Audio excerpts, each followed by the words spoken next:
안녕하세요. 민소 기자들이 만드는 시사 토크쇼 시사 꿀꿀입니다.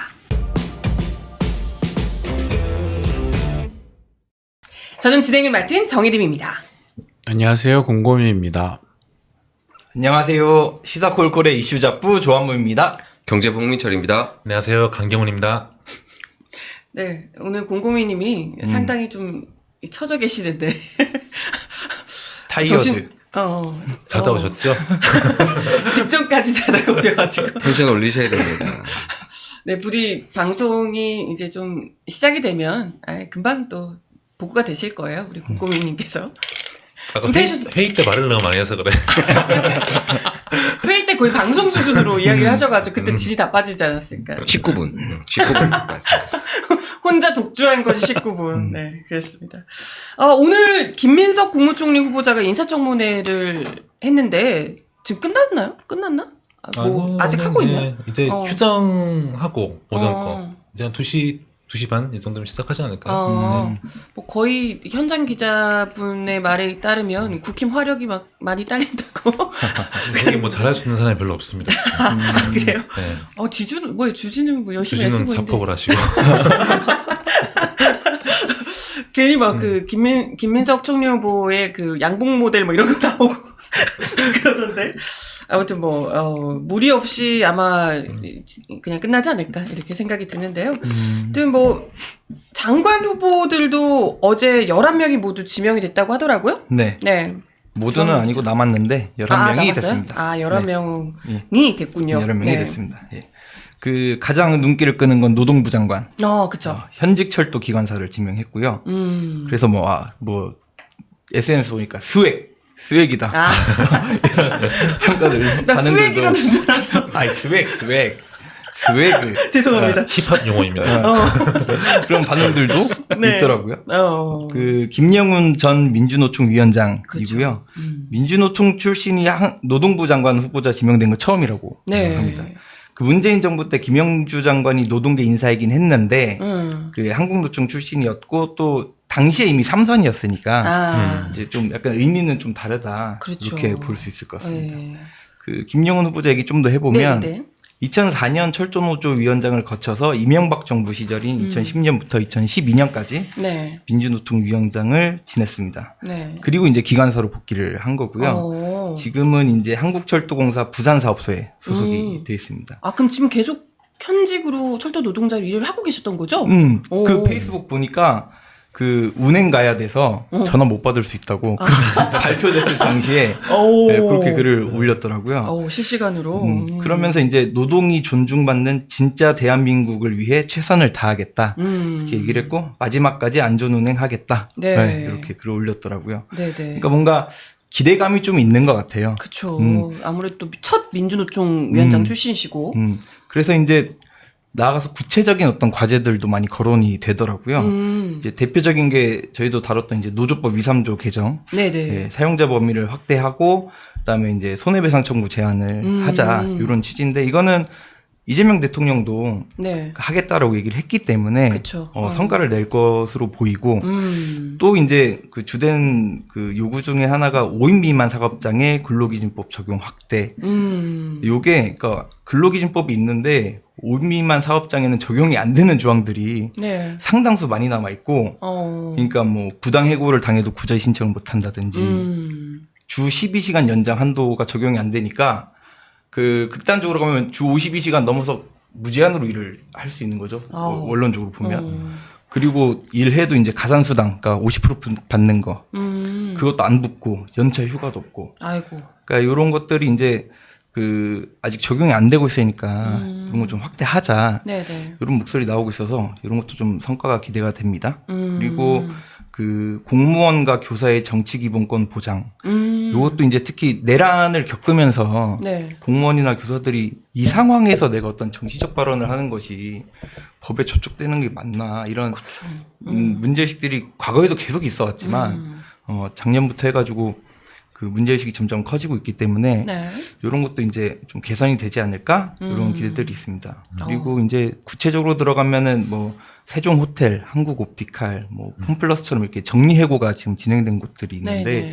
이런 현안들에 관련해서도 어떤 전향적인 조치가 있으면 좋겠다. 네, 이런 네. 시선들이 많은 것 같습니다. 네. 그동안에 이제 막 노사정하면 사실 노가 완전 그냥 찌그러진 상태고 사와 정이 막 이렇게 공격하는 뭐 이런 형국이었잖아요. 근데 네. 이제는 좀 이제 노사정의 분위기가 완전 달라질 것 같은 느낌이 좀 들어요. 그래서 그 노사정 훈풍 이런 이제 워딩들이 쓰이던데 네네. 그 이제 민주노총이 지금 사회적 대화에 참여를 할 것인가 요런 그런 전망이랄까 뭐 기대랄까 뭐 이런 시각들이 있습니다. 네네. 그리고 민주노총이 성명을 냈는데 정부는 노동자 목소리를 실질적으로 반영할 수 있도록 정기적이고 체계적인 노동교섭을 제도하고 안착시켜야 한다. 이건 이제 정부의 얘기를 하는 거고요. 네네. 김영은 후보자가 시대적 과제를 깊이 인식하고 노동자 권리를 보장하는 노동부 장관으로서 소임을 충실히 이행할 것을 기대한다. 고 했으니까 뭐 전반적으로 긍정적 되겠죠. 네네. 그리고 이제 기대가 되네요. 한국노총도 그 노동이 존중받는 사회로 나아가는 전환점이 되길 기대한다. 네, 이렇게 얘기를 네. 했습니다.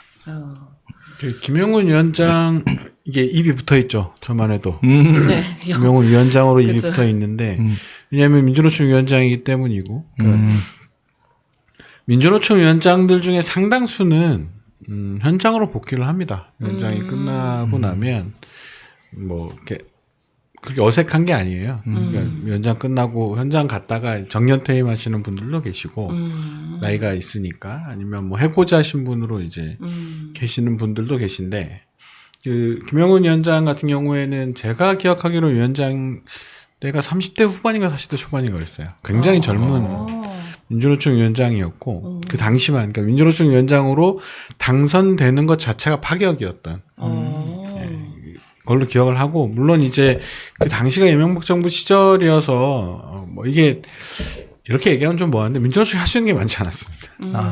예, 그러니까 너무 탄압이 거셌고 맞아요. 그러니까 뭘 하기가 그러니까 이제 뭐 아시겠지만 쌍용차 투쟁 이후기 때문에 실제로 노동계가 완전히 얼어붙어 있고 일방적으로 뚫겨 맞는 그런 시기였고 김영훈 위원장은 그 상황에서도 좀 젊었고 그래서 이러저러한 시도들 그러니까 예를 들면 좀 미디어 전략을 좀 새로 세워본다거나 대국민 캠페인 전략을 좀 새로 세워야 된다거나 이런 변화 이런 것들을 좀 많이 주장했었던 사람으로 기억을 해요. 근데 이제 반면에 정치적으로도 이후에 이제 별로 뭐 좋지 않았던 것으로 좀 기억이 나는데 그 내분이 이제 민주노총 내에서 많이 있었던 시기라 이제 뭐 그 어느 정파 이렇게 민주노총 내 정파들로도 그렇게 또 환영받지를 못했던 인물이었어요. 네, 그래서 그러니까 민주노총에는 뭐 여러 정파들이 정치색을 이제 가지고 뛰고 있고 그렇긴 한데 김영훈 위원장이 이렇다 할 정치색을 어느 정파에 딱 소속돼 있는 인물은 아니었던 걸로 기억을 하는데 그 상황에서 변화를 많이 얘기하다 보니까 또 누구에게도 이제 선뜻 환영받지는 않았던 뭐 겉으로 기억을 하긴 합니다. 그리고 나서 이후에 정의당 정치로에 대한 생각이 좀 많았던 것 같고 정의당에 입당을 하게 되고요. 정의당에서 활동을 하다가 그 지난번 총선 때 지지난 총선을 앞두고는 정의당에 입당을 했고 지난번 총선을 앞두고는 정의당을 탈당을 해서 그 더불어민주연합에 지금 비례 순번에 올라와 있었던 상황이었죠. 그러다가 이제 이번에 노동부 장관이 된 건데 이거 자체로는 그렇다면 김영훈 위원장이 민주노총을 대표할 수 있느냐는 그러진 않아요. 왜냐하면 지금 민주노총이 김영훈 위원장하고 관계가 그렇게 썩 아주 가까운 건 또 아니거든요. 그러니까 제가 알기로 고문단은 아닌 걸로 알고 있어요. 그러니까 민주노총 위원장 출신의 고문단들이 많은데 고문단은 아닌 걸로 알고 있고 하지만 역대 노동부 장관 중에는 민주노총하고 그나마 굉장히 가까운 사람이죠. 그쵸. 하지만 또 생각해보면 지난 정부에서 노사정 위원장이 민주노총 위원장 출신이란 말이에요. 문성현 위원장.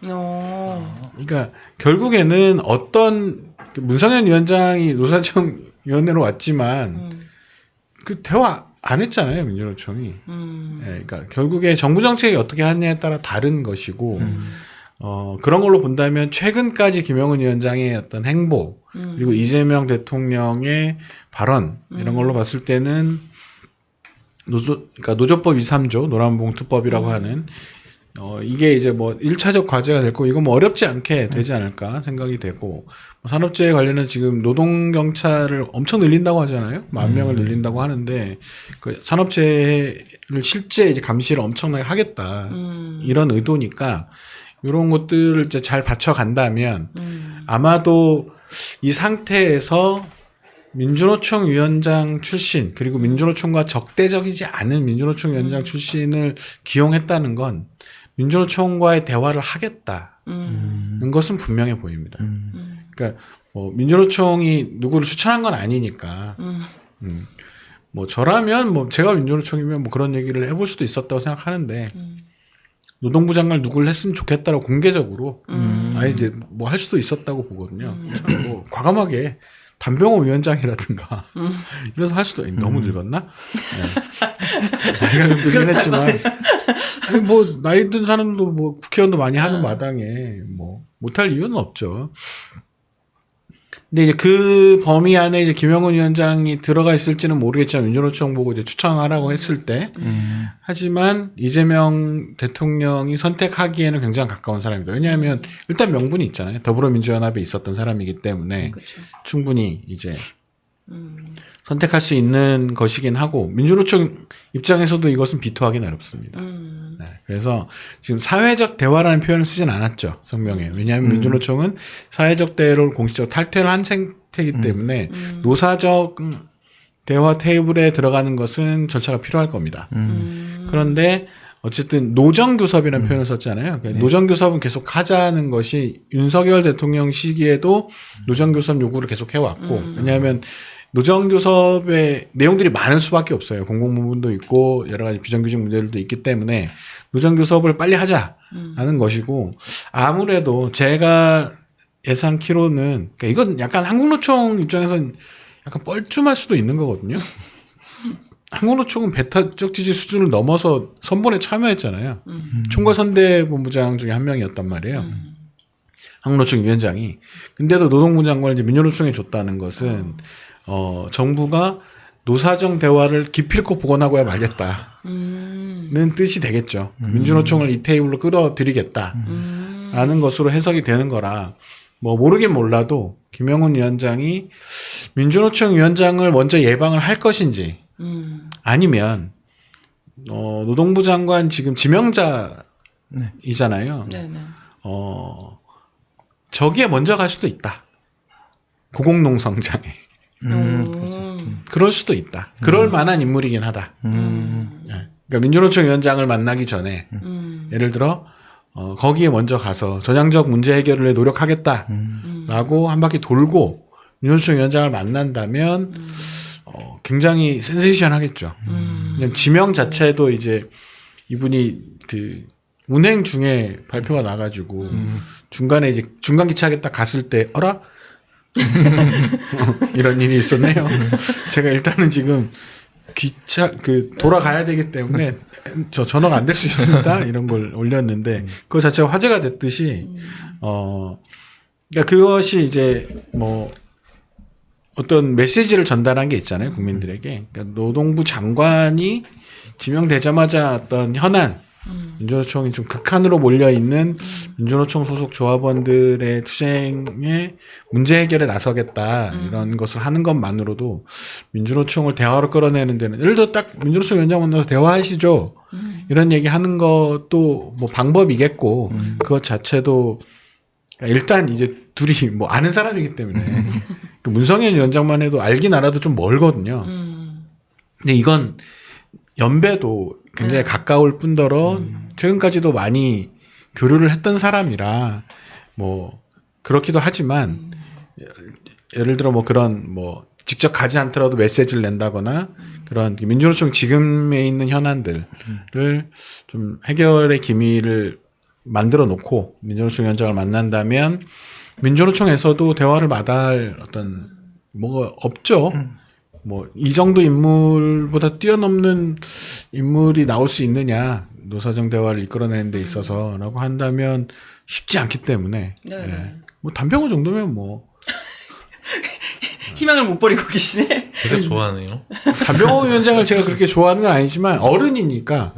예. 근데 역으로 이렇게 되면 노사정위원회 위원장은 조금 더 보수적이거나 중도적인 사람을 선택할 가능성도 있죠. 왜냐면 지금쯤 노동부 장관 이런 사람 시켜놨다는 건 재계가 볼 땐 돌아버리는 상황이거든요. 뭐 하자는 거냐. 예. 그러니까 며칠 전에 노동경찰을 늘리겠다는 것만으로도 이거 산지 현장 다 잡겠다는 건데 뭐 하자는 거냐 이럴 테고 당장 이번 여름부터 난리가 날 거거든요. 그렇죠. 폭염 네. 예, 이거 관련해서 그러면 현장에서 급습해가지고 지금 38도 넘었는데 일하고 있냐 바로 뭐 이런 것들을 막 상징적으로 그리고 이재명 그런 거 되게 좋아해요. 정말 좋아하거든요. 예, 그 개고기 파는데 막 급습하고 막 그랬던 거라 특사경 이런 거 진짜 좋아하시는 분입니다. 그런 거 막 늘리겠다는 거니까 그렇지 않아도 그것 때문에 스트레스 쌓이는데 노동부 장관을 저런 사람 시켜놓으면 제가 볼 때는 조선일보가 본격적으로 달려들 거라고 보고요. 예, 뭐 이거는 용납할 수 없기 때문에 그러면 역으로 노동계에서는 좀 역발상을 좀 하는 것도 마지못해 끌려가는 게 아니라 적극적으로 그 의제들을 많이 던져서 해결해 보자 뭐 이렇게 좀 하는 것도 방법이지 않을까. 뭐 지켜보면 알겠죠. 이럴 때 좀 어려운 걸 던져야 돼. 어떤 거요? 예를 들면 아까 얘기했던 교사 공무원 문제 지금 해결하자. 뭐 예를 들면 징계 이런 거 빨리 푸는 게 어떠냐. 뭐 이런 것부터 시작해서 예를 들면 행안부랑 교육부랑 얘기해서 징계 올라오는 거 다 차단하고 그런 거 좀 해줄 수 있지 않냐부터 시작을 해서 좋다, 좋다. 그다음 지금 올라와 있는 이제 그 노동부 장관이 되기 전에라도 올라가 계신 분들은 다 내려올 수 있게 하자. 이런 것들 이제 하고 그렇지 않아도 제가 그 문제 해결하려고 지금 먼저 만나고 왔다 이러면 이제 제겐 돌아버리겠죠. 쟤네 뭐 하자는 거니? 어쩌자는 거니? 사회주의 하자는 거니? 뭐 이 정도까지 비판이 나오면 성공이다. 성공적이다.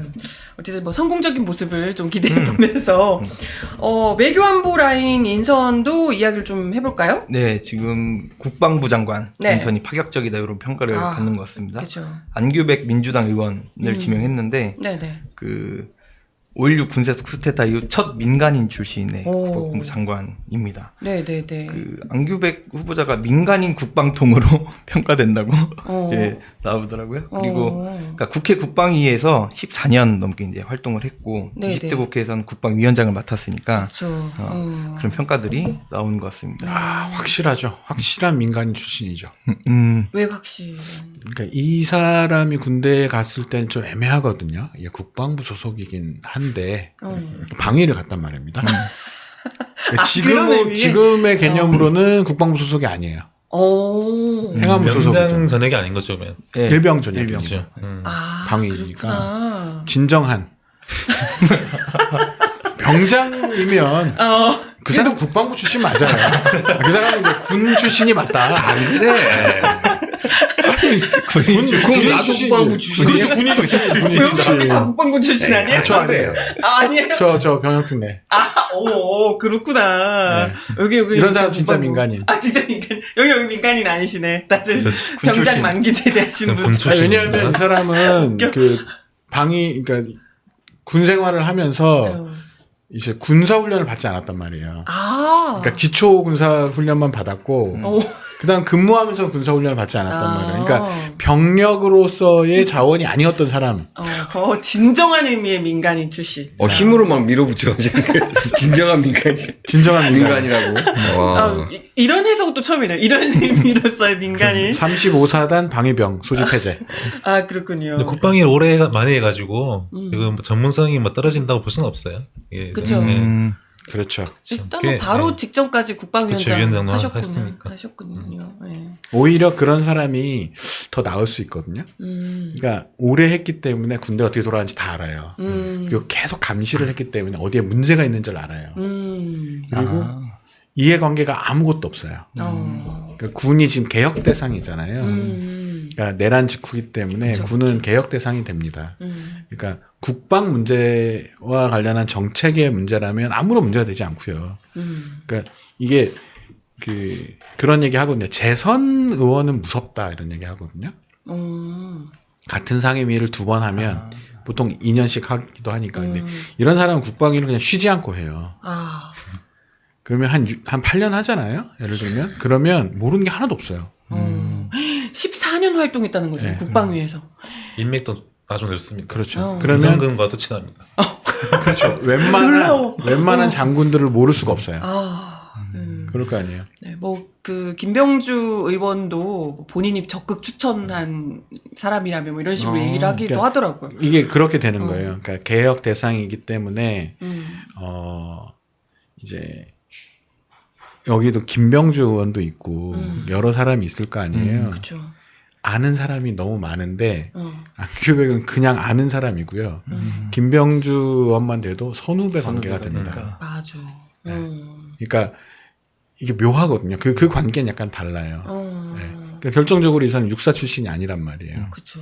그러니까 그동안 대부분 육사 출신이었던 거죠. 군 출신이니까. 그러니까 그렇게 된 군 출신의 장성이면 거의 그렇죠. 육사니까 이제 이 사람은 그 선후배 관계가 존재하지 않는 거죠. 그러니까 아무렇게나 칼질을 해도 아무렇게나 상관이 없는 거예요. 그런 문제가 있는 너무 거죠. 웃겨. 네. 저는 사실 그 직전까지도 김병주 의원이 해야 되는 거 아니야? 막 이런 생각을 했었는데 좀 이런 얘기를 듣고 보니까 진짜. 그러니까 이후에는 김병주 의원이 할 수 있겠죠. 칼질을 한번 하고 나서 이제 정리되고 나서. 뭐 한 2년 후나 3년 후에 이제 장관을 좀 교체하는 게 좋겠다라고 했을 때 그때는 군 출신을 해도 되죠. 그 일병 이상 네네. 이제 출신 병장 전역하신 분들 해도 된다. 너무 웃겨. 하사관 출신 이런 사람은 괜찮고 괜찮은데 이제 지금은 이제 김병주 의원만 해도 선배님 이게 누구를 칼질한다 그러면 그래도 가까웠지 않았습니까? 이런 얘기들이 돌 수 있기 때문에 그쵸. 혹시 가까워서 봐주고 멀어서 쳐내는 거냐 이런 얘기들이 이제 있을 수 있잖아요. 그러네요. 그래서 이제 뭐 제가 볼 때는 좀 적절한 그래서 원래부터 안규백 의원이 많이 거론이 됐고 예상한 인사구나 이렇게 평가가 되죠. 어쨌든 굉장히 이것도 앞선 민주노총 위원장 출신의 노동부 장관뿐만 아니라 이 인사 역시도 굉장히 좀 어쨌든 파격적이라는 평가를 받고 있고 이게 아무래도 또 내란을 거친 상황이기 때문에 더더욱이 좀 그럴 것 같아요. 그죠? 예. 그리고 정동영 의원이 통일부 장관 후보자로 지명이 됐습니다. 네네. 익숙한 이름이죠. 네, 남북 대화론자로 평가가 된다 이렇게 나오고 있고, 그러니까 노무현 정부에서 통일부 장관을 20년 전에 했다가 이제 다시 복귀. 20년 전에. 근데 연세가 괜찮으신가? 그때도 장관하고 이렇게 2번이나 그것도 20년 전에 했던 분이 또 다시 장관 되는 경우가 그렇게 많지는 않을 텐데 어쨌든 본인이 많이 원했을 거예요. 많이 원했을 거고 지금은 통일부가 할 수 있는 일이 많지 않은 상황이고요. 왜냐하면 북한이 이제 뭐 통일이라는 개념을 안 쓰기 때문에 그러니까 북한 헌법을 고쳐서 이제 둘은 다른 나라다 이렇게 했잖아요. 남한은 아직 헌법에 이제 그런 명시가 없고, 그러니까 서로 수복 대상이라고 하니까 이제 통일 얘기를 하는 건데, 그러니까 별개의 나라다 이렇게 한 상태에서 통일부가 할 수 있는 일 자체가 많지 않은 상황인데, 어쨌든 경험이 있고 경험이 있다는 얘기는 인맥이 있다는 얘기죠. 그러니까 문재인 정부 시절에 인맥을 쓸 건지, 그렇게 기용해 버리면, 그러니까 그 인맥도 대부분 겹치지만 그렇게 되면 문재인 2가 됐는데 실패했잖아요. 어쨌든 실패해서 뭐라도 좀 해보려면 그런 이제 경험이 있는 사람을 쓸 수밖에 없고 그런 차원으로 본다면 그런 어떤 실제 경색을 뚫었던 경험이 있는. 그러니까 뭐 그때는 경색을 뚫은 거라고 보기는 좀 어렵잖아요. 문재인 때는 이제 아예 대화가 뭐 뚫려가는 과정이 서로 빅딜을 한번 하려다가 실패한 거죠. 원했던 상황이었고 이때는 사실 좀 서로 정말 좀 약간 썰렁했던 기간이었거든요. 그러니까 특히 이제 대북송금 수사 등을 통해서 노무현 정부에 대한 의심 이런 게 굉장히 많았고 그런 상태에서 어쨌든 이게 극적으로 뚫렸던 상황이었기 때문에 제가 지금도 기억하는데 어느 매체인지 기억이 안 나는데 그러니까 이 당시에 정동영 장관이 개성에 다녀오고 나서 개성 갔다 평양 갔다 오잖아요. 처음 브리핑을 하거든요. 그러니까 이 사람도 놀란 거예요. 그 정도까지 이제 뭔가 진척될 거라고 상상을 못했는데. 본인도. 예, 김정일 위원장을 직접 만날 거라고는 상상을 못했던 거죠. 어쨌든 개성을 갈 수는 있겠는 됐고 개성공단 협의를 하러 갔는데 그쪽에서 불러가지고 갑시다 해서 이제 갔다 왔으니까. 그러니까 그때 매체들 사이에서는 긴 기사를 쓰는 게, 롱스토리를 쓰는 게 약간 유행 같았어요. 그러니까 스트레이트인데도 굉장히 길게 쓰는 게 이제 인터넷 시대에 맞다. 이래가지고 좀 읽을만 나는 기사를 써야 된다. 그래서 근데 기억하는 거는 아무튼 어느 매체인지 기억이 안 나요. 우린 아니었어요. 물 한 잔 마시고 하시죠. 가 기사의 시작이었어요. 네, 이게 이제 손이 떨리고 있었고 정동영이 발표하러 왔는데 남한으로 오고 나서 발표하러 왔는데 목이 타니까 물 한 잔 먹고 하시죠가 제 기사의 시작이었던 자기가 엄청 떨렸던 그런 기억으로 이 사람이 20년 이상 정치를 한 거거든요. 이 사람의 자산이었고 그런 거라면 이제 굉장히 연로한 사람 정치인이 돼가는 거잖아요. 아마 하고 싶다고 얘기했을 거예요. 하고 싶다. 마지막으로 뭐라도 뭐 약간이라도 뭔가를 뚫을 수 있는 거라면 제가 한번 해보겠다. 이렇게 했을 것 같아요. 지금 무슨 새로운 사람을 기용해서 엄청난 변화를 이끌고 이게 필요한 거 아니잖아요. 저 우리 테이블에 한 번만 앉아봅시다. 이게 목표일 테니까 그런 거라면 경험 있는 사람, 이런 사람이 특히나 의지가 강한 사람을 시키지 않았을까 이런 생각이 듭니다. 그때 노무현 정부 때는 그래도 그 경협이라든지 민간 교류 이런 건 좀 꽤 활발했죠. 민간 교류는 유지되고 있었죠. 유지되고 있었는데 6.15 공동선언 이후에 민간 교류는 꽤 많이 늘어난 상태였는데 정부에 대한 의심이 꽤 있었고 그것이 잘 진척이 안 되고 있었죠. 지금 어쨌든 정부 대 정부로 뭐 이렇게 할 수 있는 뭐 통일을 매개로 뭘 할 수 있는 상황은 아니니까. 그죠. 이제 지금은 사실은 뭘 한다기보다는 아마 대화 자체를 재개하는 것이 목표일 거예요. 지금 아무것도 안 하잖아요. 그러면 인도적 뭐 이런 부분부터 좀 풀어나갈 수는 있지 않을까. 그러니까 남쪽의 시선일 수 있어요. 인도적 개념은 이제 완전 남쪽일 수도 있다. 그쪽에서는 그렇게. 예를 들어 지난번 통일부 장관, 문재인 정부 시절 마지막 통일부 장관이 이제 이인영이었는데 되게 많은 노력을 했어요, 실제로. 제가 그때 통일부 출입기자였는데 정말 백신도 주겠다 그러고 뭐도 주겠다 그러고 온갖 걸 다 했거든요. 북한에서 흥했어요, 다 흥.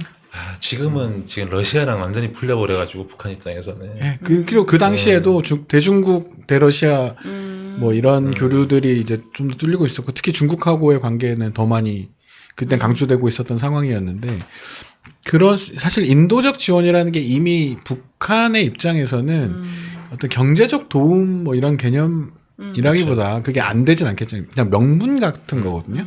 보내면 받겠다. 대화를 하는 명분인데 진짜 그 당시 백신이 너무 없었던 상황이었고 맞아. 그래서 백신을 보내겠다는 얘기를 했지만 북쪽에서 아예 됐다. 이렇게 했었어요. 그러니까 인도적 지원이 예전처럼 시혜적 혹은 뭐 실질적 도움 이런 걸로 접근하면 안 될 거다. 북한도 이미 한 단계를 지나온 상태고 그러니까 뭐 배고파서 굶는 뭐 이런 단계는 이제 넘어섰기 때문에 뭐 그거 자체가 명분이 될 수는 있죠. 인도적 지원이라는 게 해왔던 거니까 그럴 수는 있을 텐데 그것보다는 신뢰 구축이 먼저일 가능성이 높고요. 그러니까 그래서 북쪽의 어떤 그 생각 혹은 사고 방식 혹은 행동 방식에 대한 이해가 높은 사람이 필요했을 거라고 보거든요. 이번에 보면 북한이 계속했던 건 뭐냐면 니네가 뭘 하니까 우리가 뭘 하는 거다라고 얘기를 했거든요. 그래서 이재명 대통령이 그걸 꽤 잘 이해하는 사람 중에 한 명이에요. 그래서 우리가 선제적 조치를 해버렸죠. 그러니까 방송을 끄니까 저쪽에 방송을 끄고 네. 그러니까 우리가 뭘 안 하니까 저쪽에서 뭘 안 하고 그러니까 이런 거죠. 왜냐하면 그쪽에서 니네가 뭘 하니까 우리가 뭘 한 거다. 그러니까 니네가 왜냐하면 이걸 관심이 많은 사람들은 알고 있었단 말이죠. 우리 쪽에서 풍선을 막으니까 저쪽에서 풍선이 안 온다는 걸 알고 있었던 거예요. 일선에 있는 사람들은. 풍선이 안 왔잖아요. 그쵸. 안 온 이유는 우리가 안 보냈기 때문이거든요. 이번에 함나를 보내겠다고 하니까 막았잖아요. 그 날아갔으면 저쪽에서 한두 개를 보낼 수도 있을 거예요. 그 많은 양 안 왔던데 2개 봤다? 우리도 2개 보낼게? 뭐 이럴 가능성이 굉장히 높다. 기브 앤 테이크네요. 원래 그런 거니까. 그래서 이쪽에서 방송을 안 하니까 저쪽에서 방송을 안 했죠. 그러니까 만약에 이쪽에서 방송을 철거해버리면 저도 철거할 가능성이 있거든요. 그러니까 왜냐하면 그 접경지대에서의 행동들은 그렇게 그쪽에서 그렇게 얘기를 해왔기 때문에 네. 그러니까 그런 행동 방식이나 이런 걸 이해하는 사람이 중에 한 명이라는 거죠. 지금 통일부 장관. 그럼 이런 과정을 통해서 신뢰를 구축하고 그렇다면 인맥들을 통해서 이제 통일부 장관이니까 만나는 게 좀 어렵지 않잖아요. 중국이나 이런 데서 좀 만나자 그러고 중국에 있는 사람 만나서 이제 예를 들면 교수 이런 사람들 있잖아요. 중국 교수나 북한에서 이제 나와 있는 교수들이나 이런 사람들한테 얘기해서 자기 인맥들을 동원해서 얘기를 좀 전해달라. 이러이러 한다는데 좀 만나는 게 어떨까. 뭐 이런 것들을 이제 만들어 가기에는 적절하고 그리고 상처 입지 않은 사람이죠. 그러니까 지난 정부에 몸담지 않았기 때문에 북한 입장에서도 그러면 왜냐하면 지난 정부에 대한 불만 굉장히 높거든요. 아니 철도를 하자고 그렇게 해서 우리 위원장이 직접 그 쪽팔림을 무릅쓰고 우리 길이 안 좋아서 모시기가 어렵다. 그래서 철도를 좀 같이 지원해 주시면 모시는데 좋을 것 같다. 이게 굉장히 자존심 상하는 일이잖아요. 예를 들면 저희 친척들 우리 집에 오겠다고 하는데 저희 집이 이렇게 바닥이 흙바닥이고 그래가지고요. 뭐 이렇게 이런 얘기 하는 거란 말이에요. 맞아. 좀 치부를 드러내는 발언이니까. 그렇게 해서 철도 경협까지도 얘기가 됐는데 하나도 진척을 안 시켰단 말이죠. 미국 핑계를 대면서. 그러니까 지난 정부에 대한 문재인 정부에 대한 그 배신감 이런 게 실제 존재하는 상황이기 때문에 거기서 좀 자유로운 사람이기도 하죠. 그래서 그런 걸로 친다면 뭐 나쁘지 않은 선택이었을 것 같다. 그렇구나. 일단은 뭐 노무현 정부 시절에 어쨌건 상당히 성공적인 뭐 경험이 있으신 분이니까 또 그래도 아주 큰 기대까지는 아니어도 그래도 좀. 아니 근데 대화가 재개되는 것만으로도 상당한 진전입니다. 거기서 뭐든 할 수 있기 때문에. 네. 일단 그리고 남북 관계를 어떻게든 좀 풀어보겠다는 대통령의 의지 같은 것도 좀 엿보이는 것 같고요. 네. 그리고 외교부 수장 같은 경우는 어떻게 되나요? 외교부는 그 정통 관료, 그러니까 외교관을 이제 지명을 했고 외교부 1차관, 2차관을 지냈는데요. 그 조현 후보자입니다. 근데 이제 다자 외교 쪽에 이제 전문가로 알려져 있고 그러니까 이력을 보면은 그 외교부 들어간 다음에 이제 주 유엔 대표부 차석 대사, 그다음에 본부에서는 이제 다자 외교 조정관, 그리고 이제 뭐 오스트리아 대사 뭐 이렇게 갔어요. 그리고 유엔 쪽이랑 일을 했고, 그러니까 이제 좀 다자 외교 쪽에 조금 이력이 있는 사람이다. 그래서 이제 관료 출신을 등용을 해서 조금 외교 관계의 안정성을 좀 꾀하면서 조금 다자 외교를 좀 활성화해보자 이런 이제 취지가 아니겠느냐 이렇게 평가가 됩니다. 네, 어찌됐건 이전 윤석열 정부와는 상당히 다른 모습이 될 것 같다 이런 생각이 좀 듭니다. 그리고 이 AI 강국으로서의 의지가 또 강하게 보이는 이런 인선도 있다고요? 네, 그 AI 강국 만들겠다 이렇게 이제 후보 시절부터 대통령이 말했는데, 그쵸. 그게 이제 처음 드러난 거는 이제 AI 미래 기획수석 하정우 네이버 클라우드 AI 혁신센터장을 기용한 게 이제 좀 다르네. 그렇게 생각했던 건데. 네이버 사람이잖아요. 네이버 사람. 그렇죠. 네. 네. 어. 그 이어서 이제 기업인 출신들이 장관이 또 나왔습니다. 네네. 과기부 장관 후보자로 백영훈 LG AI 연구원 원장을 지명을 했습니다. 그러니까 과기부가 장관을 그 기업인이 맡은 게 이번이 3번째인데 노무현 정부에서 있었고 문재인 네. 정부에서 있었는데 이번이 3번째입니다. 그 백영훈 후보자가 뭐 했던 사람인지 보니까 그 LLM 거대 언어 모델 인공지능 이제 그 엑사원 개발을 주도한 인공지능 전문가라고 합니다. 그러니까 이 엑사원이 국산 AI인 거죠. 이거 어려운 말로 하니까 소버린 AI 이렇게 나오던데, 그러니까 뭐 자주적, 그러니까 국산 AI를 만든 사람이고 이재명 대통령도 이런 얘기를 한 적이 있어요. 그러니까 챗 GPT가 있는데 국산 AI, 그러니까 소버린 AI를 왜 개발하느냐 그런 얘기들이 있다. 근데 그 얘기는 베트남에서 쌀 나니까 우리나라에서 쌀을 안 생산해도 된다는 것과 같은 거다. 그러니까 우리의 AI가 필요하다. 이런 입장을 밝혔던 터라 그 결이 좀 맞는 사람을 기용을 한 게 아닌가 이렇게 생각이 듭니다. 완전 전문가들로 이렇게 딱 배치가 됐네요. 네. 그리고 그 중기부 장관은 한성숙 네이버 고문인데요. IT 생태계에 대한 경험과 지식이 있으니까 뭔가 그쪽 분야의 그 스타트업, 뭐 벤처기업 이런 거를 이제 좀 발굴하지 않겠느냐 이런 기대들이 있습니다. 근데 이제 중기부가 이제 벤처 스타트업도 있는데 뭐 영세 자영업자 이런 것도 다 소관하는 부처이기 때문에 좀 균형 있게 가면 좋겠다. 개인적인 왜냐면 이게 그러니까 기업인이기도 하고 네네. 전문 분야가 IT 이쪽이니까. 그러니까 이쪽에는 신경을 좀 덜 쓸까봐 약간 걱정된다 이런 말씀이신 거죠? 네, 조금. 네. 그렇진 않겠죠.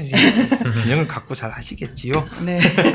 그 엑사원이 전에 그 홍민철 기자가 발제했던 그 한국에서 이제 그 손꼽히는 그러니까 전체 무슨 챗GPT부터 시작해가지고 쭉 있을 때 그나마 상위권에 속하는 게 이 엑사원 맞죠? 맞습니다. 그러니까 주목할 만한 엔진 하나밖에 없어요. 바로 그분이 한국에 하나밖에 없는. 하나는 뭐 세계에서도 몇 개 안 되는 것 중에 하나니까 어쨌든 LG가 이걸 어쨌든 돈 때려박아가지고 한 거고 이제 그것을 높이 사서 이걸 아예 이제 국가적 과제로 끌어올리자 이런 기용인 것 같긴 해 보입니다. 그래서 흥미로운 건 이제 그 네이버 그 기자들이 네이버 출신이 2명이나 들어왔다 그랬더니 대변인이 답했나? 대통령 실장이 답했나?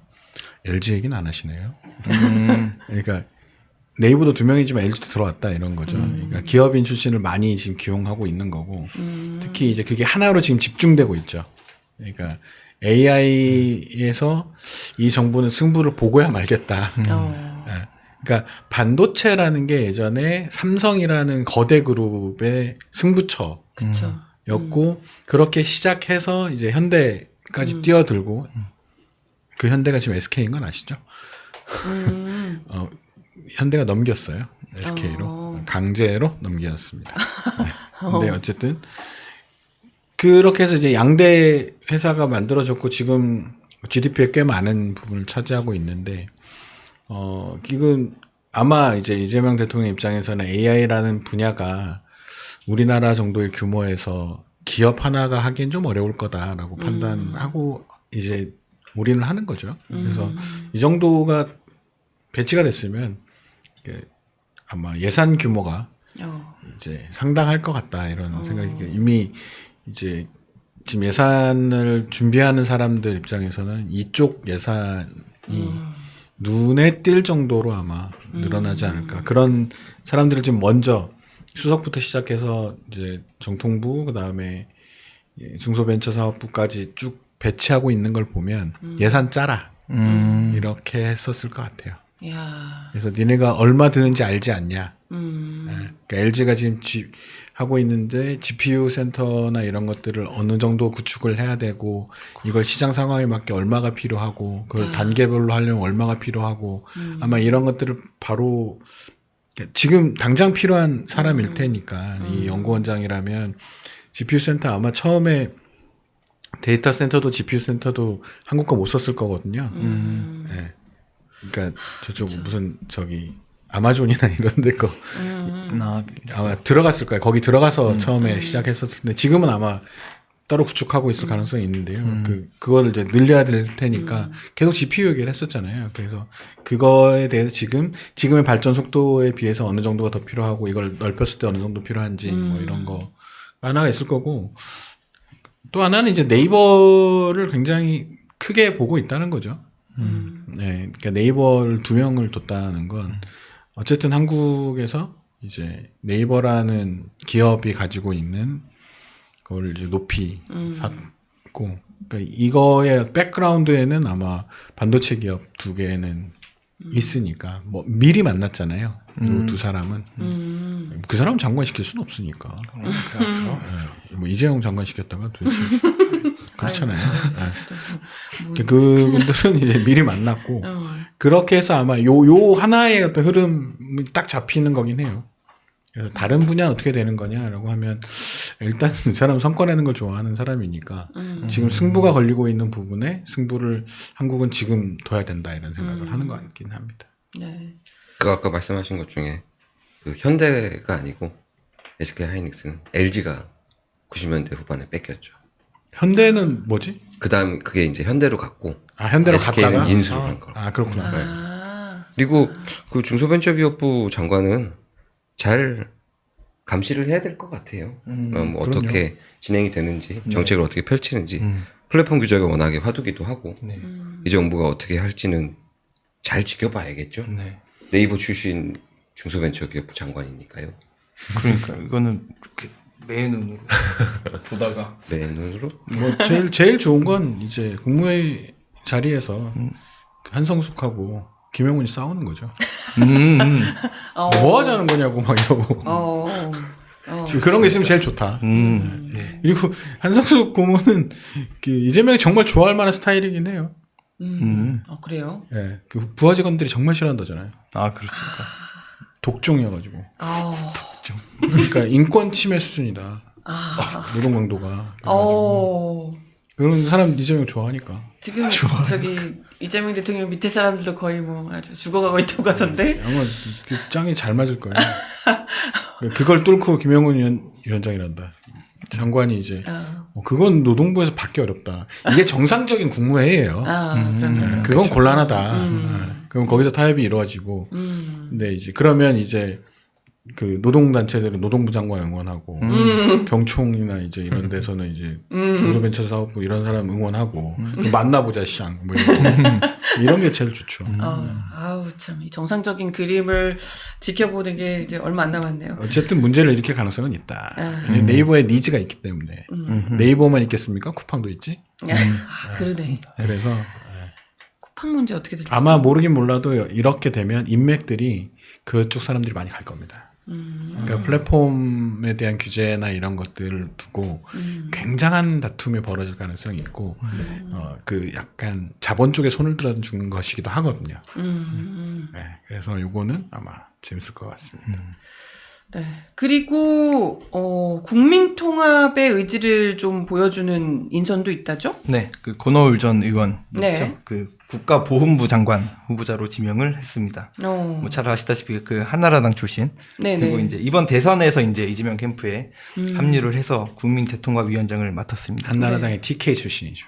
네. 아유. 왜 이게 떴는지 모르겠는데 제 페이스북에 어제인가?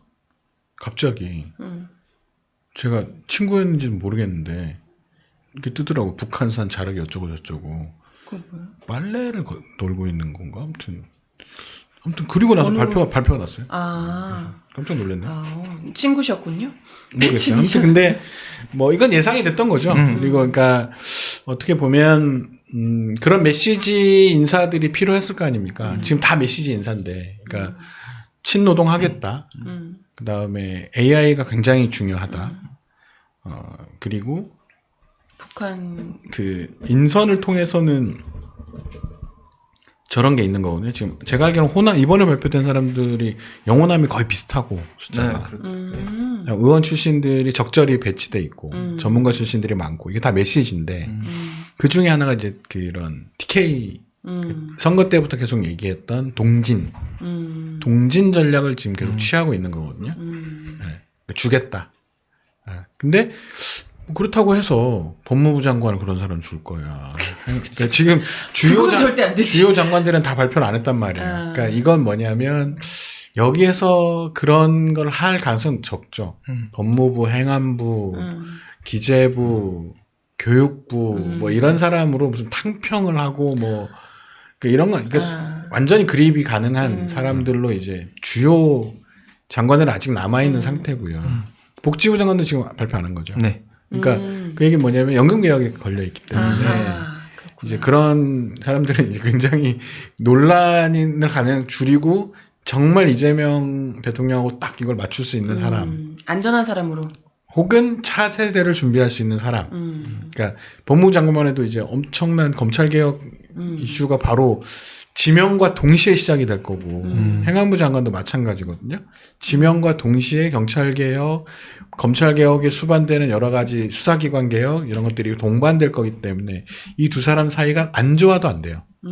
심지어 안 좋으면 서로 막 협의가 안 될 거기 때문에 경쟁 관계지만 협조적인 관계 뭐 이런 것들을 바랄 거고 그다음 기재부만 해도 기재부 장관 할 건지 경영산처를 나눌 건지 이런 것부터 시작해서 교육부도 만만치 않은 사람이라서 이런 사람 됐고 그러면 여기다 대고 그래 TK 출신이야. 근데 진짜 그런 걸 잘할 수 있는 TK 출신이 있으면 좋죠. 그래서 뭐 근데 솔직히 추미애 장관을 다시 한다고 해서 그게 TK인가? 사람들은 이제 그렇게 받아들인단 말이에요. 갑자기. 저는 근데 그 TK 이런 식으로 지역으로 배분하는 식으로 통합 이런 얘기하는 거는 좀 시대랑 안 맞다고 봐요. 근데 뭐 그 사람들이 이렇게 받아들이니까. 그러니까 이거를 항상 이렇게 하면은 막 이렇게 이번 인사는 분명히 그 의도가 있었다고 보거든요. 네. TK에 배분한다. 네. 근데 이제 그게 아닌 경우에도 이제 언론들이 쓸 때는 또 그냥 진짜 출신 이렇게 한단 말이에요. 근데 그리고 또 저는 국가보훈부 이게 보훈부일 필요도 없어. 이 윤석열 정부 때 이념 전쟁 하려고 격상시킨 거거든요. 그 박민식 이런 애들 거기 집어넣고 이걸 왜 유지하는지는 잘 이해가 안 나. 그러니까 실용적으로 생각을 해보면 그래요. 실용적으로는 격화를 시키는 게 맞다. 굳이 전 정권에서 해놓은 걸 내가 굳이 격화시킬 필요는 없잖아요. 자기가 올려놨는데 나보고 어쩌라고. 너무 이제 지지율 이런 거에 그 보수파들의 공격을 두려워하는 거지. 일단은 이렇게 해놓고 중요한 일을 안 맡기는 거지. 아니요, 그 보훈부 장관이 하는 일은 똑같아요. 똑같은 건데 그리고 예산을 안 줘. 원래대로면 격화시키면 돼. 보훈부가 하는 게 뭐냐면 독립 운동하셨던 분들을 그죠. 이렇게 유해를 발굴하거나 그런 유산들을 찾아내거나 네네. 그런 일들을 많이 하거든요. 그런 캠페인을 많이 하고 그런 거 하시면 되는데 그치. 저는 이제 권오울 전 의원을 국민대통합위원장에 맡겼을 때도 그 눈에 띄었잖아요. 장관까지 끌어올렸단 말이에요. 이건 야심이에요. 내년 선거에서 진짜로 승부를 건다. TK를 먹어보겠다. 먹는 수준은 아니지만 어쨌든 그 아성은 무너뜨린다. 그러니까 이게 굉장히 강한 거예요. 그러니까 이게 이제 분명하죠. 그리고 다음 인선에서 한 명 정도 더 될 가능성도 배제할 수는 없다. 그래서 TK 출신을 TK의 그 보수정당 출신 이렇게 될 수도 있는 관료를 할 수도 있죠. 그냥 TK 출신의 관료를 적당한 인선에 이제 넣을 수는 있겠다. 근데 그게 꽤 중요한 자리로 뭐 그런 걸 할 수는 있죠. 그래서 이거는 제가 볼 땐 야심이 꽤 있다. 다음 선거를 반드시 그러니까 통합이란 이름으로 통합이 뭐겠어요. 저쪽을 무너뜨리는 게 통합이거든요. 네. 그러니까 지금 그 대선 때 엄청 두들겼고 표는 저쪽을 찍었지만 정서적으로는 약간 바뀐 측면들이 있다고 하잖아요. 거기서 아마 좀 더 나아가고 싶을 것이고 그렇다면 선거 끝나도 저는 그 관심이 계속 있어요. 이거를 이제 계속 하는 거죠. 그렇다고 해서 주요 장관을 줄 수는 없으니까 안 되잖아. 시킬 사람도 없고.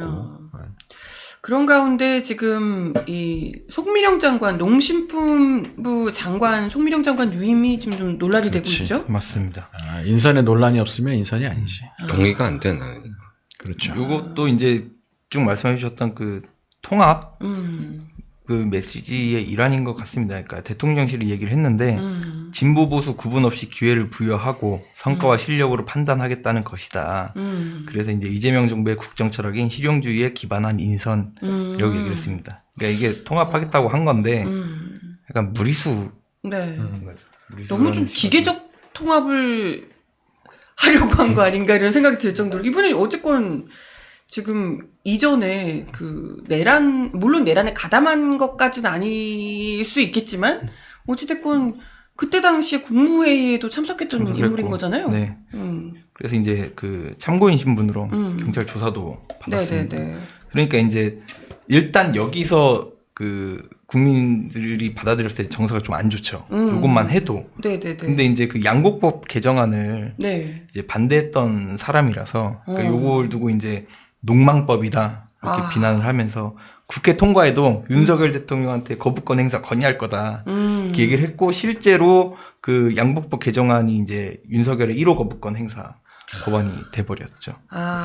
이게 양곡법 개정안이 그러니까 간단히 말하면 쌀이 많이 생산되거나 쌀값이 너무 떨어지면 그거를 이제 정부가 의무적으로 쌀을 사게 하자. 그래서 좀 안정화를 시켜주자. 그러니까 이걸 농가도 보호하고, 네네. 그다음에 그 식량 안보 지키자 이런 취지인데 일부러 이제 반대했던 거. 이걸 왜 반대하는 거야? 대체? 시장주의에 기반한 시장 개입이다 이거는.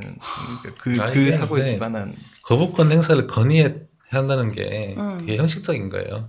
윤의 의지에 따라서 하는 거기 때문에 이 사람이 건의했다는 모양새긴 한데 그래. 실제 생각은 안 그랬을 수도 있어. 안 그랬을 수도 그냥 있어. 윤이 한 거다. 그냥 윤이 다 했다. 그치. 뭐 어쨌건 이런 경력이 있던 사람이니까 당연히 이제 농민들의 반발이 굉장히 거셀 수밖에 없겠어요. 그리고 근데 웃긴 거는 그 이재명 대통령이 이제 당선 딱 되자마자 입장을 딱 바꿔가지고 이 사람이 업무 보고할 때 정부의 공적 역할을 키우겠다 이렇게 얘기를 뭐야 아주 그냥 갑지 같은 사람이네. 아니야, 이게 맞지. 그리고 바꿔야지. 대통령 당선된 사람 공약에 맞춰서 정부가 바뀌어야지. 언제 농망법이라고 했냐는 듯이 싹 얼굴 바꾸고 이상한 건 이번에 바꾸는 게 원래 아니라. 공무원 출신이에요? 그냥? 아니, 농업학자. 정책관료. 농민들을 살려야 되는데 갑자기 이제 말을 이렇게 바꾼 거군요. 그래서 이렇게 목숨 부지를 하나? 그리고 유임 소식이 알려지자 어. 분골쇄신하는 자세로 최선을 다하겠다라는 이분이 진짜 소감을 예, 전했습니다. 왜 분골쇄신을 하려고 그래? 진짜 분고쇄신해 진짜. 안 하긴 해봐. 이게 이걸로 어. 그 잠재우기가 네. 그죠. 역부족인 것 같아요. 그러니까 농민들이 받아들였을 때 이 사람이 아무리 분골쇄신 하겠다, 뭐 분고쇄신 어떻게 하는지 재량적으로 봐야지. 하겠다 해도 일단 그 전농 전국 농민의 총연맹은 네네. 이제 송미령 장관을 내란 장관, 농망 장관으로 규정을 했고 얘는 내란 때 무슨 임무를 받았을까? 궁금하네. 임무를 받았을 농식품부에서 뭐 하진 않았겠지. 농지를 이렇게 몰수해가지고 분부대를 이렇게 조성하는 이런 농지를 몰수. 네. 웃기네. 이거는 이제 이 인선은 유임은 내란 농정의 연장이다. 이렇게 지적을 했고, 그 다음에 남태령을 넘어서 식량 주권의 나라로 나가야 한다는 농민들, 그리고 우리 국민들의 염원에 대한 중대한 배신이라고 비판을 했습니다. 맞아요. 그래서 그 철회를 요구하는 온라인 서명 운동을 시작했고요. 다음 달에 이제 용산 대통령실 앞에서 기자회견도 이제 집회도 열 계획입니다. 네. 철회하면 좋겠습니다. 철회하면 별로 안 좋으니까 사퇴했으면 좋겠어요. 자진 사퇴를 하든지. 그러니까 이분이 이제 어쨌든 농업 정책 관료죠. 계속 농촌경제연구원에 계속 계셨던 정책 관료니까 모든 내용을 다 알아요. 네. 정책 관료라는 얘기는 정부에 따라서 뇌를 계속 바꿀 수 있는 사람이긴 하거든요. 자, 진보 정부 띠디디. 자, 어제 탈착이 보관해놨던 가능한 걸? 네, 딱. 자, 왼쪽이 좀 더 강함. 뭐 이러다가 보수 정부 왔어. 띠디. 로봇이냐고. 이런 게 가능한 사람이겠죠. 계속 그 일만 했으니까. 왜냐하면 국책연구원 이런 데가 정권 바뀌면 보고서 바뀌어요, 그냥. 네. 그런 사람이라서 그거 할 수 있겠죠. 그리고 업무 보고가 그렇게 올라왔다잖아요. 이재명 정부에 정말 탁탁 맞춰가지고 아주 맞춤형으로 올라왔다고 하잖아요. 그 얼마나 좋았겠어요. 근데 기회주의. 중요한 건 뭐냐면 그게 대통령실 입장에서는 진짜 우리가 생각하는 거를 정말 일목요연하게 실현하는 방법까지 쫙 정리해서 가지고 오는 능력 있는 사람이네. 이거 되게 열심히 하네. 이렇게 볼 수 있는데 이건 상대가 존재하는 거예요. 그러니까 이해관계자들이 존재하는 인선이란 말이에요. 그러니까 그런 게 없는 인선들도 있어요. 그러니까 예를 들면 뭐가 있을까요? 행정안전부. 이거 이해관계자가 있진 않아요. 반대국부에 서 있는 네. 어떤 카운터 파트너가 없으니까. 아니면 뭐 보건복지부 애매하거든요. 예를 들면 노동부. 네? 의사. 뭐 그렇죠. 노동자들. 노동부 노동자들이 있는 거고 이게 이제 이건 농민들이라는 분명한 이해관계자가 존재하는 건데. 국방부 같은 게 없죠. 그렇죠. 근데 그렇지 않아도 지난 정부의 정책이 살롱 정책이라고 불릴 정도로 굉장히 농업을 드러내는 방식이고 되게 시장화 시켜버리는 네. 방향으로 해왔단 말이에요. 그리고 그 남태령이라는 게 그냥 투쟁처럼 보이지만 우리는 솔직히 그렇게 기억하잖아요. 탄핵 요구 투쟁. 네네. 내란 반대 탄핵 요구 투쟁으로 기억을 하지만 남태령 투쟁의 핵심은 윤석열 정부의 살롱 정책을 폐기하라였거든요. 그리고 농민 헌법을 제정하라. 네. 였단 말이에요. 그러니까 그 내용을 담고 있는 투쟁이었어요. 그분들이 저쪽 땅끝에서부터 트랙터를 몰고 올라오면서 농민들이 중간중간에 다 집회를 하고 그러니까 남태령에 모인 사람들은 농민들은 몇십 명밖에 안 되지만 이것을 전국에서 그 중간중간마다 다 집회를 하면서 올라오고 그때마다 밥해 먹이고 뭐 하고 하면서 이 사람들이 올라온 거예요. 그거의 정점이 남태령에 있었던 것이고 그것이 지난 내란 투쟁의 굉장히 중요한 분기점 중에 하나였다면 똑같은 사람을 거기 앉히긴 좀 어렵다. 네. 그러니까 일 잘하는 사람을 찾아내는 게 맞지 않았냐. 이런 생각이 드는 거죠. 네네. 그러니까 이런 것도 있을 수 있어요. 유임이 한 명 필요했을 수 있다. 이 정부에. 그러니까 어쨌든 지난 정부에서도 능력 있는 사람이라면 일을 계속 시킬 수 있는 거 아니냐라는 이것이 주는 시그널은 굉장히 크거든요. 그러니까 공무원 사회에 주는 시그널도 굉장히 커요. 이러면 누구든 열심히 하면 지난 정부에서 승진한 사람도 이 정부에서도 쓰일 수 있다. 이게 실제 정부 바뀌면 그 간부 라인 쫙 교체돼요. 네. 그러니까 좌천되고 막 이런단 말이에요. 자, 그러지 말고 능력 있는 사람, 능력 중심으로 사람들을 보고 중용하자라는 의미를 담는 인선이 한 명 필요했다라면 상대가 없는 그러니까 이해관계자가 있지는 않은 이런 자리를 좀 골랐어야 됐지 않았을까라는 생각은 들어요. 근데 면면이 없어 그런 사람. 그런 인간은 없는 것 같은데 이럴 수는 있을 것 같아요. 네. 근데 뭐 예를 들면 뭐 유인촌 어렵잖아요. 싫어. 그렇잖아요. 그건 정서적으로 안 되죠. 그렇죠. 안 돼, 그렇죠. 안 돼. 근데 생리적으로 농민들은 싫어. 그것보다 더 심한 사람이 온 거란 말이에요. 그렇죠. 예를 들면 세월호 유가족들 입장에서 해수부 장관이 유임된 거야. 안 되지. 그러니까 이런 상황이라고 봐야 되는 거죠. 나의 생존을 위협하던 사람이 설령 그 사람의 본 뜻이 그게 아니라 하더라도 전 정부에서 그거를 책임지고 해왔던 사람을 우리 보고 마주 앉으라는 얘기냐. 그쵸. 그래서 제가 볼 때는 뭐 송미령 유임자, 지명자가 아니라 뭐라고 해야 후보자. 돼요? 지금 후보자가 되는 건가? 인청 통과한 사람이라서 뭐 인천 유임이잖아요. 또 하나요? 안 하죠. 안 하죠. 안 하게 되죠. 네, 장관 유임이란 말이에요. 아, 그네. 그냥 바로 장관이네? 그렇죠. 어, 현직 장관이니까. 장관이니까 유지되는 거지. 자르지 않겠다는 거니까 이 사람이 전농을 찾아가야 된다고 봐요. 무릎 꿇고 빌어야 된다. 네. 그래, 제가 분골쇄신을 그렇게 시켜서 어쩔 수 없이 했다. 시켜서 어쩔 수 없이 했다. 무서워서 했어요. 죄송하다. 정말 그러니까 저는 송미령 장관이 장관을 하고 싶다면 오늘 전농을 찾아가야 된다. 아, 이 지침. 전농하고 전여농을 찾아가서 무릎 꿇고 지난 정부 했던 모든 악행을 사죄드린다. 정말 분골쇄신하겠다. 농민을 위해 살겠다. 이런 얘기를 해도 전농이 들을까 말까거든요. 그러니까요. 네, 근데 이건 그래서 이게 전농으로 끝나진 않습니다. 왜냐하면 그 남태령에 모인 사람들이 전농만 아니란 말이에요. 민주노총 입장에서 보면 그나마 정부하고 대화할 수 있는 가능성 있는 인선이 있었는데 그건 그대로 하겠지만 저건 뭐야? 이런 생각을 한단 말이에요. 아, 수틀리면 우리가 정말 싫어하는 사람을 할 수도 있다는 거야? 수틀리면 우리한테도 그런 태도를 취할 수 있다는 건가? 이런 시그널로 익혀요. 그리고 시민사회에서도 이걸 반대하지 않을 수가 없잖아요. 예. 네. 그렇죠. 어느 누가 예를 들면 지금 그 기획위원회에 있는 이태호 실장만 해도 저건 뭐지? 뭐 이러고 있을 거란 말이에요. 예. 네.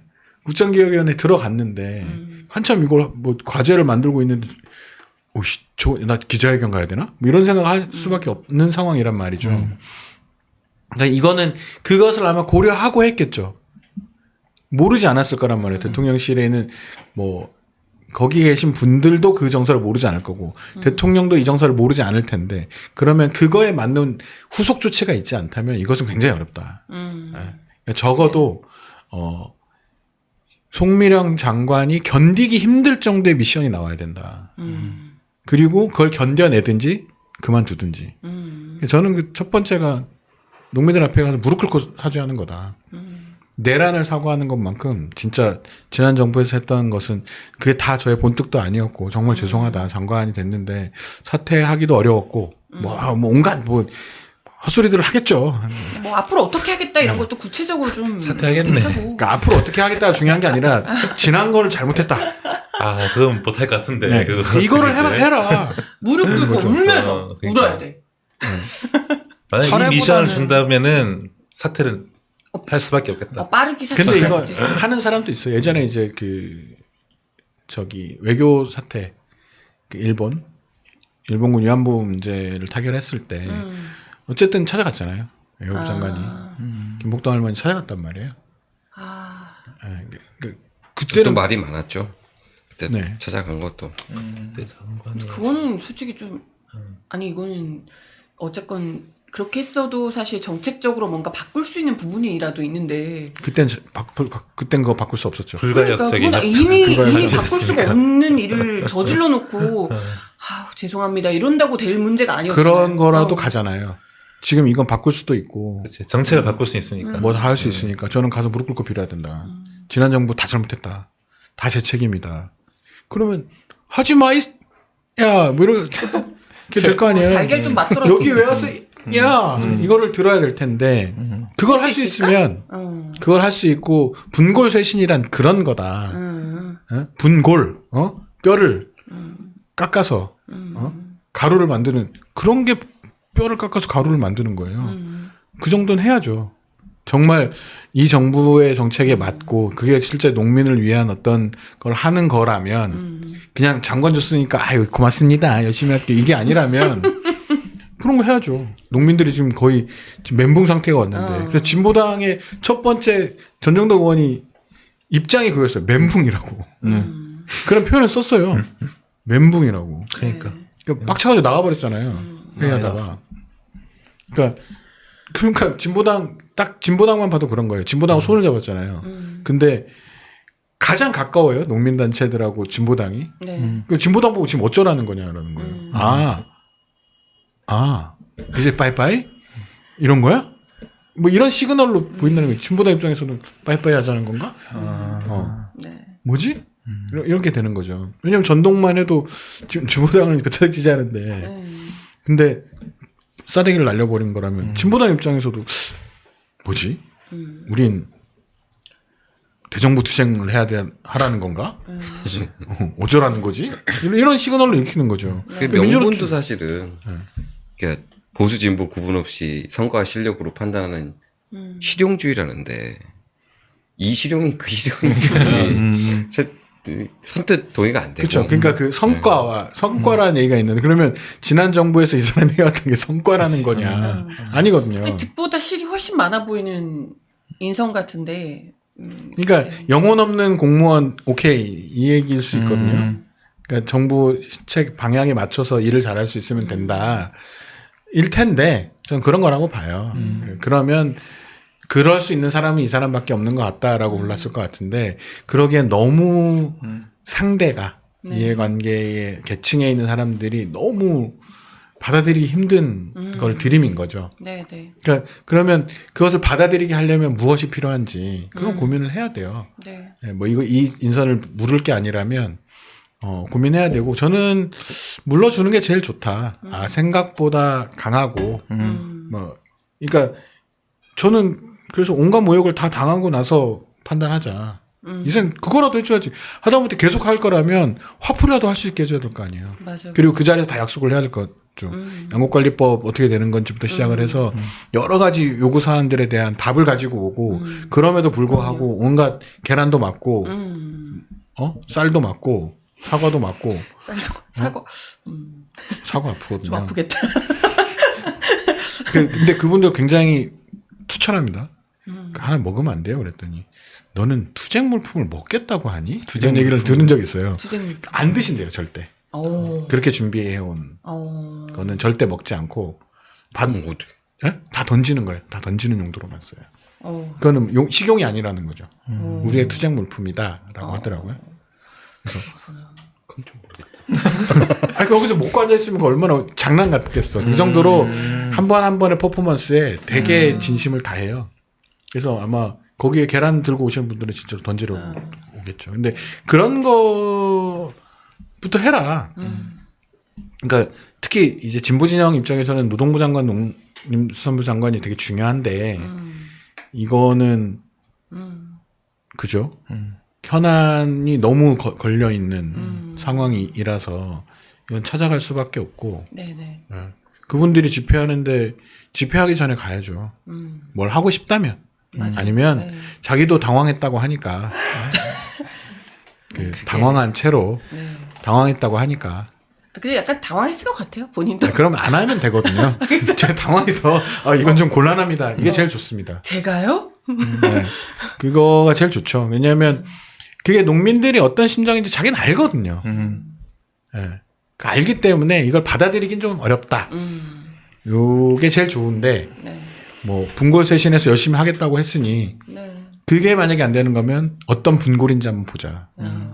네. 분골쇄신을 어떻게 보여주실지. 네, 만만치 않을 겁니다. 이거에 대한 저항은 생각보다 있을 거고 그러면 그 저항을 대하는 그러니까 정부의 첫 번째 저항이란 말이에요. 이 정부에 대한 네, 네. 그게 뭐 기자회견 수준만 됐다 하더라도 뭐 몇백 명 수준의 집회라 하더라도 근데 농민들은 뒤가 없어서 수위 높을 가능성도 있어요. 쌀푸대 와서 풀어버릴 수 있다니까요. 대통령실 앞에. 그러면 윤석열하고 똑같은 거예요. 그때도 쌀푸대 갖고 와서 뿌려버렸단 말이에요. 지금도 똑같을 수 있거든요. 그럼 그거에 대해서 어떻게 대할 건지. 그런 상황에 직면하기 때문에 요거는 어려운 과제가 될 수 있습니다. 네. 이걸 좀 어떻게 풀어나갈지 좀 지켜봐야 될 것 같고요. 그리고 끝으로 국회의원들도 좀 몇몇 국회의원이 5명이니까 거진 이제 절반 정도 되는 거고 안규백 정동영 후보자가 5선 그리고 이제 환경부 그 장관 후보자인 김성환 의원도 이제 3선이고요. 해수부 장관 전재수 의원은 3선, 또 여가부 장관의 강손 의원은 재선. 그러니까 이제 의원 출신들 아까 말씀하셨던 것처럼 의원 출신들을 좀 적절히 배치를 해서 좀 인사청문회를 좀 스무스하게 갈 수 있지 않을까? 이게 낙마한 사례가 없더라고요. 의원들 같은 네, 경우에는 네. 이미 좀 아무래도 동료들이니까. 그런 거요? 이미 약간 선거를 하면서 검증이 돼서 그런 동료들이니까. 거예요? 그래요? 이 사람 낙마하잖아요. 다시 내일부터 국회에서 봐야 될 사람들이. 아, 그런 게 있군요. 알겠습니다. 네. 청문회를 또 다른 데는 이제 또 해야 되니까 국힘이 또 아득바득 이제 벼르고 있는데 이게 괜히 발목 잡기 이런 거 하지 말고 그러니까 검증은 필요한데 맞아. 그 구질구질하게 찐빵 안 붙었으면 좋겠다. 아, 이 청문회가 없을 테니까 송미령 장관에 대한 뭐 정책이나 이런 내용은 제가 한번 검증을 한번 해보겠습니다. 구체적으로 이분이 정말 그 농림 정책을 이끄실 분인지 다 뒤집었을 거예요. 제가 한번 꼼꼼하게 한번 찾아서 검증을 해보겠습니다. 다 뒤집었을 겁니다. 본인 입장을 다. 남편은 좀 뭐 하시는 분인가요?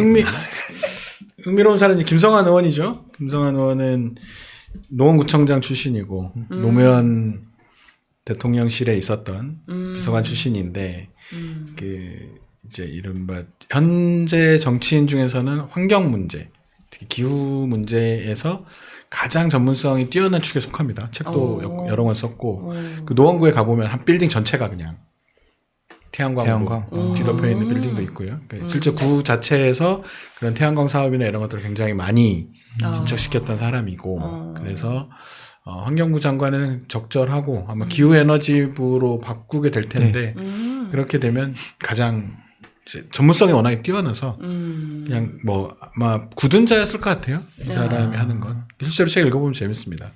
재미있고 뭐 그런 능력도 있는 사람이긴 합니다. 그 찾아가는 동사무소 뭐 이런 거 찻동이라고 부르는 것도 거기서 시작된 거고. 그래서 뭐 그런 행정에 대한 능력도 있고 뭐 그 외 예전에 그 장애인 단체에서 민주당 이해찬 대표 시절에 이해찬 대표 비서실장이었는데 찾아온 적이 있어요. 항의하러. 근데 그분들하고 쭉 서서 이제 막 실랑이 벌이고 여기서 얘기하는 것부터 들어가서 얘기합시다. 쭉 얘기를 해서 결국 들어가서 비서실에서 장애인 단체분들하고 얘기를 하고 거기에 관련 정책 하시는 분들 오라고 해서 같이 듣고 나중에 그런 관련 정책을 같이 발표하는 능력을 보여준 사람이 이 사람이에요. 그러니까 그 대주민 이 스킨십도 굉장히 뛰어난 사람이어서 그러니까 왜냐하면 환경부라는 게 갈등 중재도 굉장히 중요하거든요. 그러네요. 네. 그러니까 환경에 대한 감시 체제도 필요하지만 역으로 그럼 그 사람들의 여러 가지 의견을 얼마나 부드럽게 잘 들을 수 있느냐도 중요한 사람이어서 곳곳이 다 그런 문제들이잖아요. 개발과 환경이 부딪히니까. 그러면 이제 어쨌든 그 얘기는 너무 거치니까 그 얘기를 정말 잘 들어줄 사람도 필요하단 말이에요. 실제 그걸 잘 실현하는 것도 필요하겠지만. 그럼 뭐 제가 볼 땐 잘하는 것 같고. 전재수 의원이 굳은 자였겠죠. 해수부 이전을 뭐 추진한 사람이었으니까. 정리하죠 이제. 더 얘기할 사람이 별로 없어 이제. 나머지 분들은 잘 될 것 같다. 송미령부터 어떻게 좀 하자. 송미령만 이제 좀 어떻게 정리를 해주시면 좋겠다. 이야기하면서 저희 1부 여기서 마치고요. 잠시 있다가 2부에서 다시 올게요.